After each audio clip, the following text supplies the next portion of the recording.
Good afternoon. Today our guest is Iacono from Italy, and our course about public speaking and international communication has already finished, and we have some questions to Marco. Good afternoon. Good afternoon to you, Alexander. So, first question is about your connections with sport. You said that you don't like football, Not at all. but probably you like other sports, and how your professional life is connected with sport. My professional life now is connected with sports because I do cooperate with this university since 3 years now. In Italy, I do cooperate with other institutions and private companies as well in this same sector. And my professional life, my entire professional life, even in my previous career, which was in finance, was very much affected by the sports and the discipline of sports. I've been a professional swimmer for some time when I was young. I'm still a free diver, and I do find a very tight connection between the way you do things in sports and how you then behave at work, in business. So the ethics of what you do, the passion you put into the things you do, they're tightly linked. Sports, business, ethic.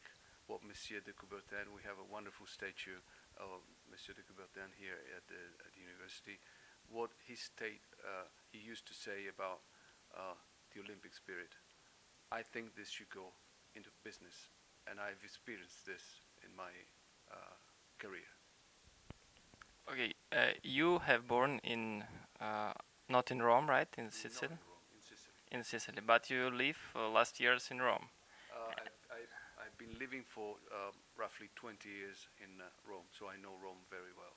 And we know that just some weeks ago, Rome denied from Olympic host competition. So, what is your opinion? Is it good for the city or not? And about Olympic movement, it's such big expenses. What do you think? My opinion is that the current government of the city, local government of the city, took the very right decision, because Rome is a very complicated town and it's full of debt. Romans and Italians are still paying for the Olympics of the 60s, and that's because it's not nice to say, but we have some collateral problems when big events like this are being organized. So I think they took the right decision, even though it is not something good for the Olympic spirit and for the Olympic,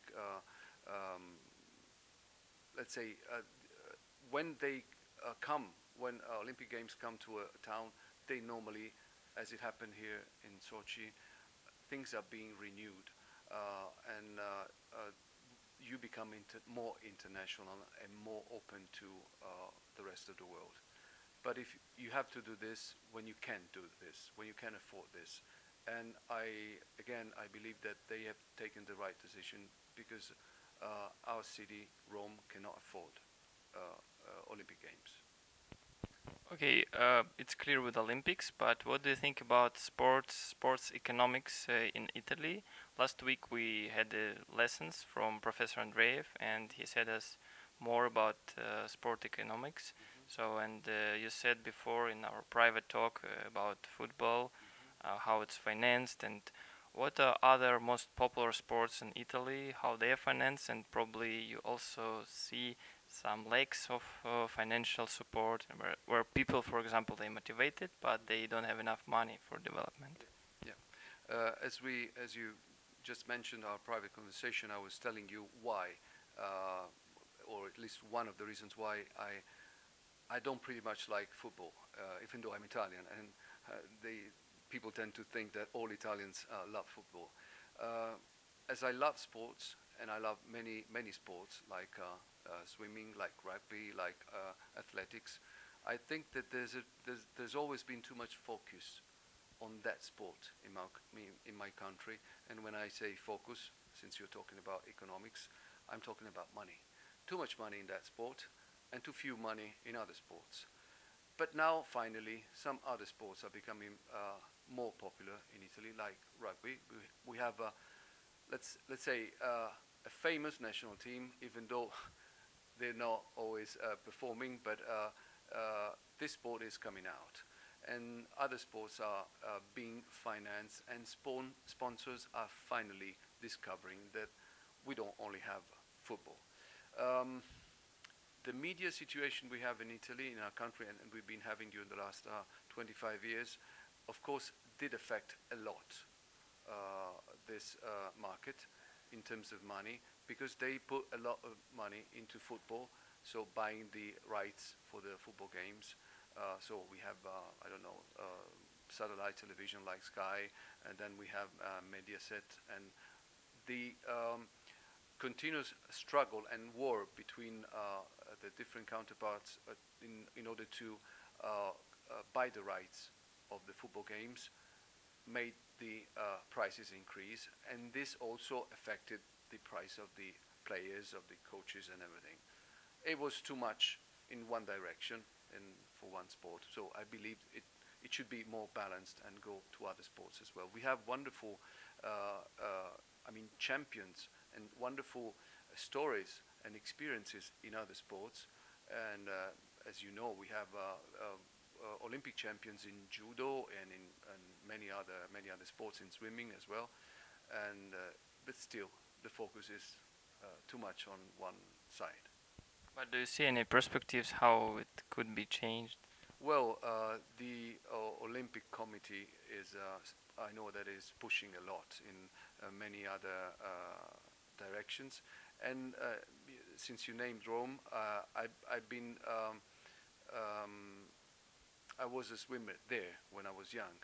And we have wonderful venues and wonderful structures and wonderful teams and managers, and it's the study of all the disciplines that are around that are collateral to the sport industry are growing up a lot in university as well, and so I believe that the perspectives are pretty good.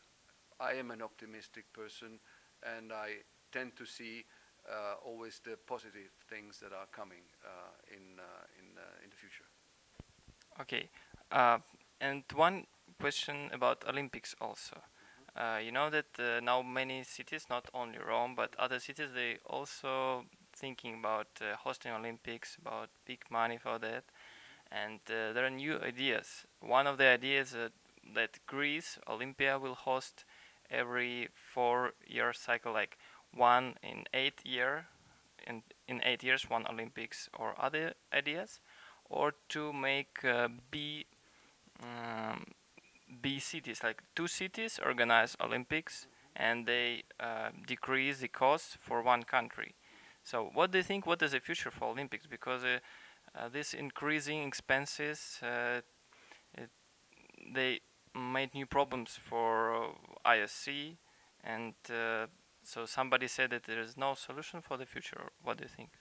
Well, my opinion, as you named Greece, we all know that Greece has been going through a horrible financial crisis and social crisis. Well, if you want to put a mark in time, we can count something on the Olympics as well, because they could not afford the Olympics. So thinking about having them organizing the Olympics every 8 years would be maybe going in the direction of, okay, we organize the Olympics, but it will not be only on the shoulders of one single country. It will maybe be something international. I ask you a question. I know that you have been in Rio this year. You know that they had to struggle to build and to do everything in very short period of time, but also they had to struggle against the internal problems they have, which are huge. They have huge political crisis, huge economic crisis, and most of the people in Brazil think that they made this out of debt. They couldn't afford it. I believe that there cannot be one single solution for this issue, but one solution which includes, as we said during our course, which includes the word together. We can do these things, new events, new important events, which are very important for the sport industry and for the Olympic spirit. But I think that the key word should be together. Okay, thank you for interview. Guys, we will see you in next weeks. Thank you for watching.